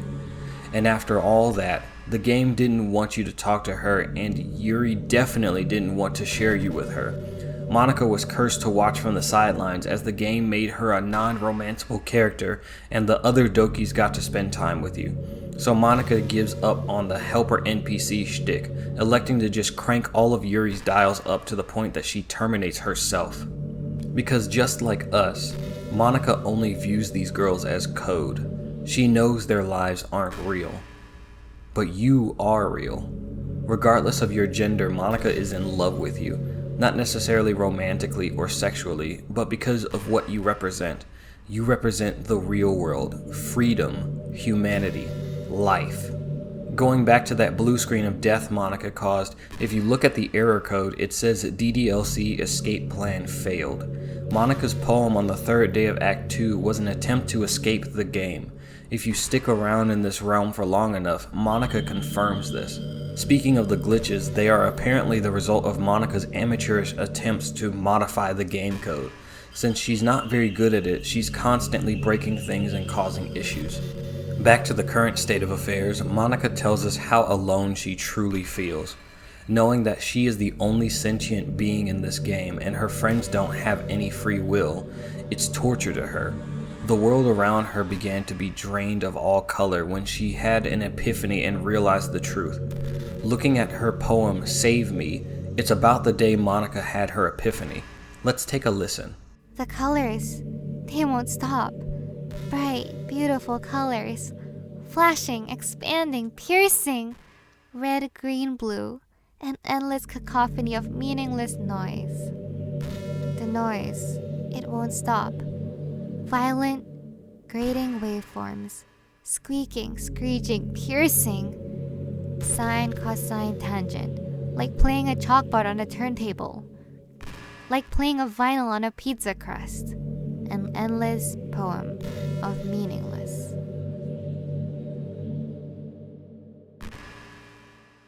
This poem was her realization that the noises, sights, and colors were all fake, a digital fiction that pales in comparison to the world outside. This game is an endless poem of meaningless. However, if you close the game during this portion and reopen it, Monika has an adverse reaction, explaining that it seems like an intense, horrible nightmare. The cacophony of noises might be what Monika is experiencing when you close the game. Now, let's finally talk about some of the files that pop up in the game's folder. On the day of the festival in Act 1, this file named Happy Thoughts with the A and the O replaced with X's appears. This is what appears in the PNG file. Alright, nope, no thank you, no, close this. Upon Sayori's death in Act 1, the file Traceback appears. In it, there's an error log, but some comments can be seen in here. Oh jeez, I didn't break anything, did I? Hold on a sec, I can probably fix this. I think. Actually, you know what? This would probably be a lot easier if I just deleted her. She's the one who's making this so difficult. Well, here goes nothing. This kind of implies that Monika didn't necessarily mean to kill Sayori, but doing so was the easier path towards her goal. The next file, called Can You Hear Me, appears when you start Act 2. In it, it says, There's a little devil inside all of us. Beneath their manufactured perception, their artificial reality is a writhing, twisted mess of dread. Loathing, judgment, elitism, self-doubt. All thrashing to escape the feeble hold of their host, seeping through every little crevice they can find, into their willpower, starving them of all motivation and desire, into their stomach, forcing them to drown their guilt in comfort food, or into a newly opened gash in their skin, hidden only by the sleeves of a cute new shirt. Such a deplorable, tangled mess is already present in every single one of them. That's why I chose not to blame myself for their actions. All I did was untie the knot. This is Monika justifying her actions when it comes to rewriting the code of the other Dokis. She sees them as just code with messed up backstories. She's not the one who made them like this, she's just the one who's willing to show the world who they really are. That world being you. On the day Yuri describes Portrait of Markov in Act 2, the file appears. In it, there's a message that says, Ugh, I hate this! I can't do anything! Nothing! No matter how many times you play, it's all the same! It would be really, really easy to myself right now. But that would mean I don't get to talk to you anymore. All I want is for you to hate them. Why is that so hard?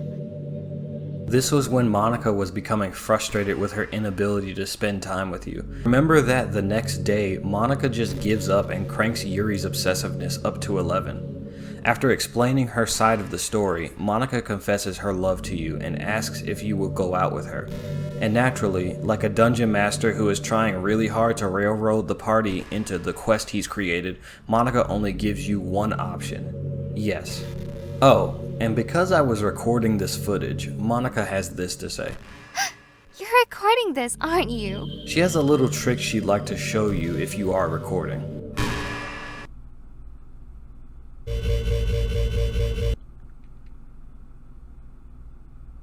You're not gonna get me. I know what the trick is, you're not gonna get me.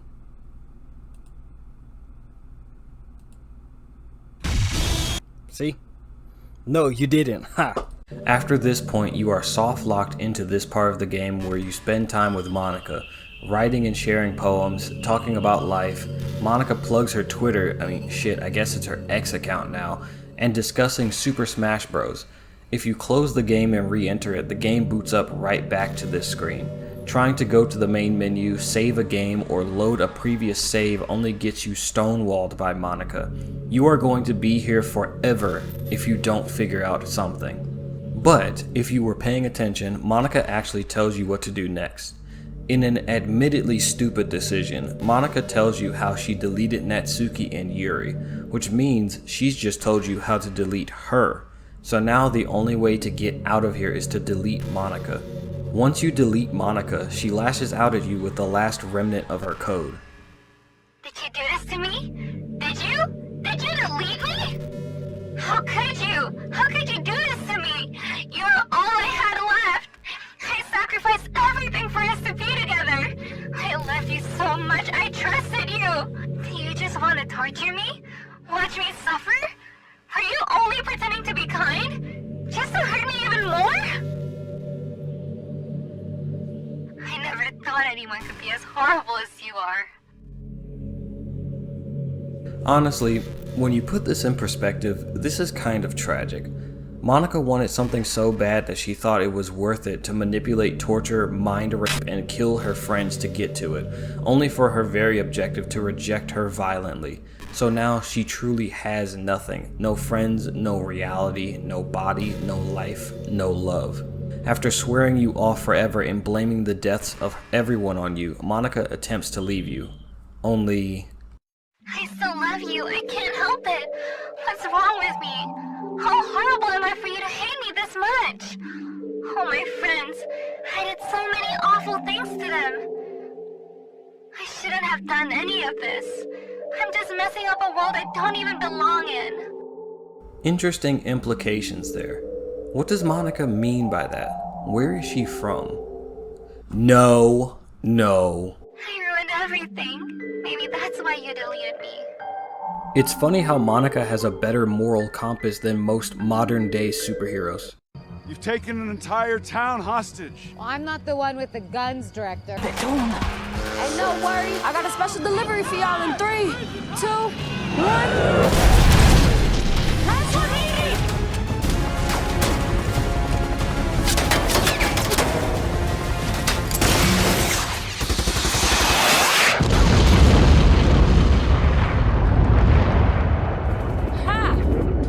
Monika states that she didn't actually delete her friends. She couldn't bring herself to do it because she truly loved all 3 of them. So because she loves you, she decides to...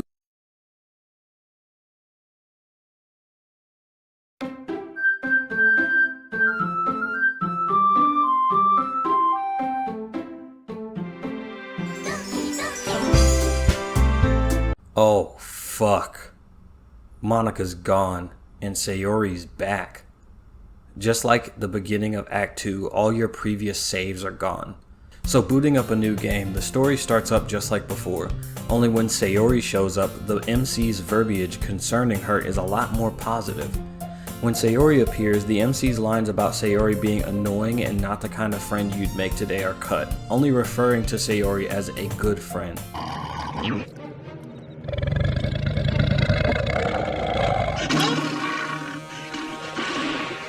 It seems as though Monika's influence really was the reason why the MC was such a jerkwad to Sayori. He even compliments Sayori's determination. All is forgiven, MC, but all is not forgotten. So the school day goes by, and instead of getting dragged to the literature club by Sayori or Monika, the MC goes out of his own volition to surprise Sayori. He enters the literature club and Natsuki and... Oh, okay. She's normal now. Whew! We can all breathe a sigh of relief. The MC joins the literature club without being persuaded to, and Sayori jumps for joy. Natsuki seems less intense, and Yuri is less... well, Yuri in this new universe. Natsuki says that Sayori's joy means that the MC must be an alright guy. Yuri also stammers and misspeaks less, while also catching social cues such as her ability to consider the MC's admittance into the club as a moment worthy of celebration. So basically, everything's kind of back to normal, only things are slightly better and sans Monika. Sayori, Yuri, and Natsuki agree to diversify their reading habits, with Natsuki pledging to try a novel and Yuri agreeing to try manga. Yuri and Natsuki plan to go to the bookstore after the club meeting and look for recommendations for each other. But at the end of the meeting, Sayori talks to you one-on-one, and this is where your actions in Act 1 come into play. If you didn't go through the process of getting all the CGs with each girl, Sayori reveals that, as club president, the omniscience has now passed on to her, and now she has something to tell you. I wanted to thank you for getting rid of Monika. Oh no. That's right. I know everything she did. I know about the awful things that Monika did to make everyone really sad. But none of that matters now. It's just us now. And you made me the happiest girl in the whole world. I can't wait to spend every day like this.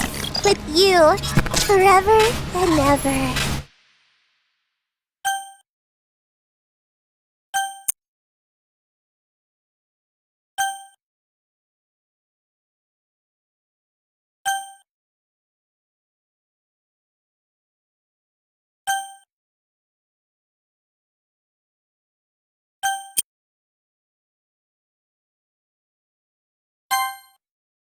Before Sayori can go full Monika, Monika reveals herself to still be alive deep in the game's code. She deletes Sayori and wipes all of the game files, deleting everything. After she deletes everything, Monika leaves this final message to you. This is my final goodbye to the literature club. I finally understand. The literature club is truly a place where no happiness can be found. To the very end, it continued to expose innocent minds to a horrific reality. A reality that our world is not designed to comprehend. I can't let any of my friends undergo the same hellish epiphany. For the time it lasted, I want to thank you. For making all my dreams come true. For being a friend to all the club members. And most of all, thank you for being a part of my literature club. With everlasting love, Monika. However, if you did what we did and collected all the CGs, Sayori still admits that she has omniscience, but instead of going fucking insane, she thanks you for going out of your way to make all of the Dokis happy. Sayori was always focused on making sure everyone was happy, but in this ending, you went above and beyond to make all the girls happy, including Sayori. You worked so hard to make each and every one of us happy. You comforted us through our hard times, and you helped us all get along with each other. Do you get it? Because I'm president now, I understand everything. You really didn't want to miss a single thing in this game, did you? You saved and loaded so many times, just to make sure you could spend time with everyone. Only someone who truly cares about the literature club would go that far. But all along, that's all I ever wanted. You are rewarded with the good ending for caring about all the girls and listening to Sayori's concerns and wishes. And although she can't do anything in return, she is clearly appreciative for the hard work you put in to get here.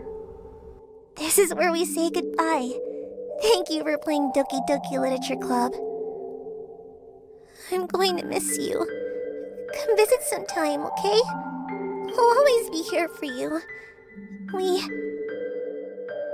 We all love you.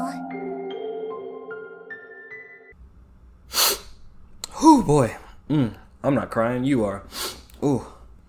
You see now why Sayori is best girl? And even in the good ending, it appears Monika is still deep in the game's code as the credits play and the song Your Reality plays. Remember how Monika was late a few times because she was practicing the piano? Can you hear me? Hi, it's me. So you know how I've been like practicing piano and stuff, and not really any good at it yet, like at all. But I wrote you a song, and I was kind of hoping that I could show it to you, because I worked really, really hard on it. So yeah.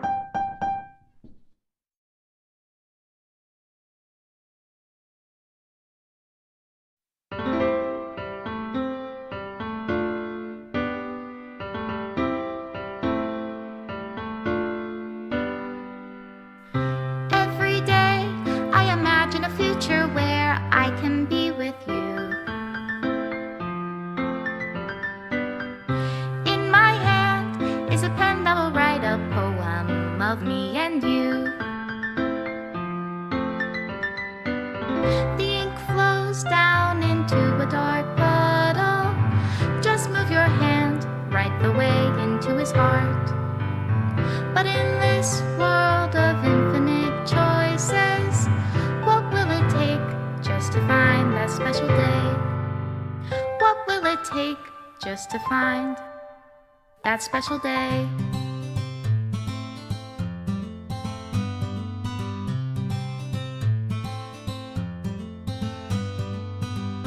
Have I found everybody a fun assignment to do today? An extra interesting detail is that Monika seems to have reappropriated the main menu theme song into this piano arrangement. Even in the game's final moments, neat little writing nuggets like this are present. And in the good ending, we get a special thanks from the creator of the game, Dan Salvato. Once you complete the game, you must close the game and reinstall it.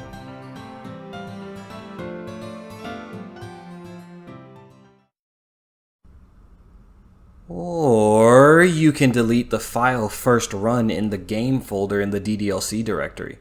That way you can try one more little interesting thing that gets you a different, darker ending. By deleting Monika before the game even starts, Sayori is hit with the realization that she's in a game, while also being afflicted by the crippling depression that she starts Act 1 with. What happens next is horrifying.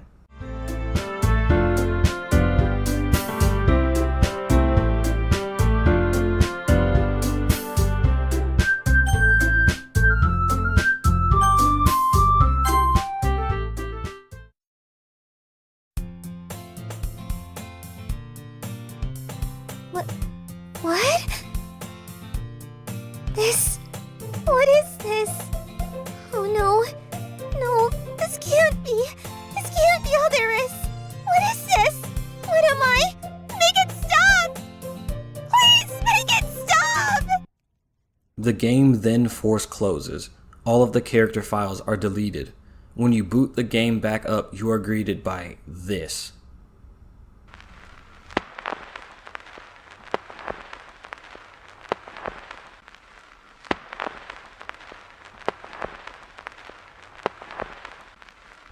Yeah, my headcanon says the good ending is the canon ending.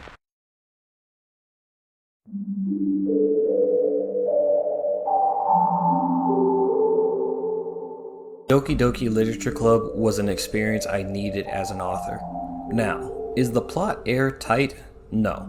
Monika had a plethora of options at her disposal to get what she wanted, but for some reason she chose to go about it in the most beat around the bush ass way. Also, you're telling me she could delete characters but she was unable to say scoop out Sayori's code and replace it with her own? Or rename her file to sayori.chr and rename Sayori's to monika.chr? I don't know, but mind fucking your friends and killing them just ain't it. Also, how does the omniscience work exactly? If gaining omniscience is tied to being the club president, how are Sayori and Monika simultaneously aware of your existence and the nature of their reality? That logic ain't really logicking. But that's not what makes Doki Doki so great. It's the characters. This story had a tightly written cast of characters, each with definitive personalities and behaviors. This story is proof that more characters does not always equal a better story. First we had Natsuki, a small girl who is constantly viewed as the lesser of her peers, and her hobbies are seen as childlike, immature, and illegitimate, especially when it comes to her manga. Combined with her small size due to malnutrition and the abuse she gets at home from her father, she longs for a place that she can feel safe and respected. Conversely, she also feels as though her innocence and younger years have been stolen from her by her father, as she has been forced to accept the dark and harsh realities of life. So she finds comfort in cutesy hobbies such as magical girl manga and cupcake baking. All Natsuki wants is a place where she feels safe and acknowledged as an equal to her peers. The fact that I feel like Natsuki should have gotten more screen time is a testament to how endearing her character truly is. Then Yuri, who has a lot to unpack. She's a tragic soul who only wants to be treated as normal. She just wants people to understand her. She's afraid to share her interests because she thinks that others will find the things she likes to be strange, and her and Natsuki share this fear. The poem Amy Likes Spiders could apply to either Natsuki or Yuri. One time, I hurt my leg really bad. Amy helped me up and took me to the nurse. I tried not to let her touch me. She likes spiders, so her hands are probably gross. That's why I'm not friends with her. In Act 2, something horrible happens to Yuri. As the days go by, Yuri slowly loses her mind. Each minute that passes, she recognizes herself less and less. She's practically pleading for help by the third day as she openly admits several times that there is something wrong with her. The sheer psychological horror of seeing yourself change and behave in uncharacteristic ways right before your very eyes and have no understanding as to why this is happening has got to be one of the darkest and scariest parts of this game. Yuri's obsessiveness seems to come from her base need to be understood. This is why she clings so tightly onto the MC when she realizes he even remotely understands her. This is also why she lashes at Natsuki heavily in Act 2, because Natsuki doesn't really understand Yuri and she makes little to no attempt to do so. Of course, due to Monika's meddling, Yuri takes it way too far, but their rivalry makes so much more sense when you remember this. But with Natsuki's poem on day 4 of Act 2, it's clear that Natsuki cares about Yuri at the end of the day, despite the fact that Natsuki doesn't understand her. But because of Yuri's sanity slippage, she can't see that. She only views Natsuki as an obstacle. Up next is Sayori. I adore this character. As I said in my video on Ilsa Faust, I love female characters that are unashamed of being feminine, and Sayori fits this mold wonderfully. She's cheery, optimistic, and supportive, and she's all of these things while fighting a mounting depression that is only getting cranked up increasingly in the background. Sayori is a selfless girl to a fault. She puts others' well-being above her own, and while this is somewhat admirable, it can lead to an unnecessary load on your shoulders. She also takes accountability and responsibility for her actions, something of a rare trait in 2023. She admits that she flew too close to the sun by trying to poach you for the literature club. She wanted to have it all and it ended up emotionally confusing her to the point of intense emotional strife.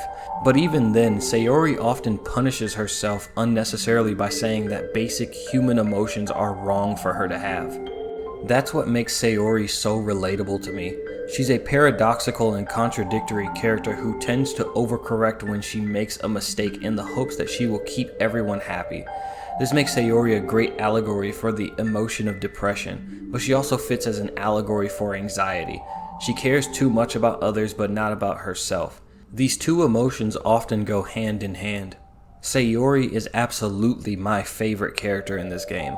She was the inspiration for not just one, but 2 of my characters in my novel series. And last but not least, Monika, a yandere in disguise. Monika is a cunning and intelligent antagonist. Yes, the antagonist. Just because she's a cute anime girl who saw the error of her ways doesn't mean she's not the antagonist. Are you sure, Alastor? I can spend some time with you. Wouldn't you like that? This is part of the game, right? Right after her epiphany, Monika became solely focused on one goal, getting to you. She begins to view her friends as automatons that pretend to be human, the same way we view NPCs in a video game. Sayori, Yuri, and Natsuki were no different from the random NPC you'd kill on the street in any other open world game. That's why she was capable of trivializing each Doki's trauma and making it worse and worse for them. But to us, trauma isn't a bunch of zeros and ones. The pain that the other Dokis felt is real enough to us that we empathize with them, because they experience trauma that we real humans experience every day. After realizing you found her actions to be so abhorrent that you would rather delete her than be with her, she finally understands that, even though her friends don't have the same level of awareness she has, she shouldn't have mistreated her friends. In the bad ending, Monika stops Sayori from repeating the cycle to avoid seeing all of her friends be in pain again. And because she truly does love you, she decides to recreate the world you wanted to know more about, all without her in it. A mature and tragic choice, as it is better to have the person you love be happy without you than to be miserable with you. If only more real people understood this. Doki Doki Literature Club is an unforgettable experience that I return to every once in a while to reminisce on my initial reaction to the chaos, reflect on the amazing dedication to the bit, and appreciate the foundation that gets laid down in the early game that leads to some solid replay value in its story. I have been your host, Alastor Hacon, and I hope you enjoyed this spooky special, and I hope you have a happy Halloween. Thank you all for watching.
What will it take just to find that special thing?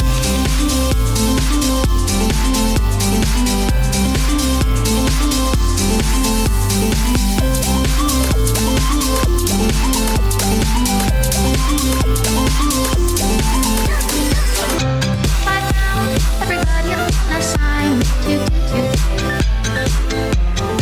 何してるの? When you're here, everything that we do is fun and anything. When I can't even read my own feelings, look at the words, as mine will see it all. And if this world won't write me an ending, what will it take just for me to have it all? What will it take just to find that special thing?